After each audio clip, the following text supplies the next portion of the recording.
ខាងក្រោមនេះគឺជាអត្ថប្រយោជន៍សំខាន់នៃផ្លែចេក 1. ជំនួយដល់ប្រព័ន្ធរំលាយអាហារ ផ្លែចេកសម្បូរទៅដោយជាតិសរសៃ fiber ជាពិសេសសារធាតុ pectin ដែលជួយសម្រួលដល់ការបន្ទោរបងការពារអាការៈទល់លាមកនិងជួយឲ្យពោះវៀនមានសុខភាពល្អ 2. ផ្ដល់ថាមពលភ្លាម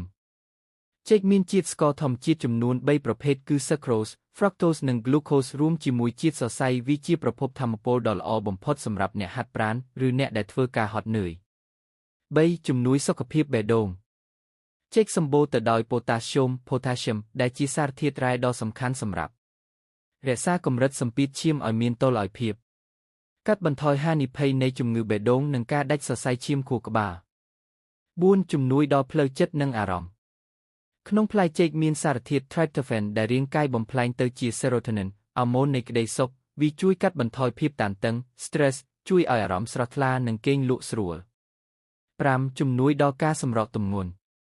ទោះបីជាចេកមានជាតិផ្អែមប៉ុន្តែវាមានកាឡូរីទាបនិងធ្វើឲ្យយើងមានអារម្មណ៍ថាឆ្អែតបានយូរដែលជួយកាត់បន្ថយការញ៉ាំអាហារផ្ដេសផ្ដាស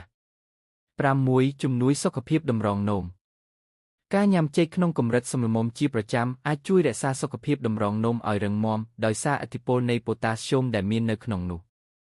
ចំណាំទោះបីជាចេកមានប្រយោជន៍ច្រើនប៉ុន្តែសម្រាប់អ្នកដែលមានជំងឺទឹកនោមផ្អែមឬជំងឺតម្រងនោមកម្រិតធ្ងន់គួរពិភាក្សាជាមួយគ្រូពេទ្យអំពីបរិមាណដែលគួរញ៉ាំឲ្យបានត្រឹមត្រូវ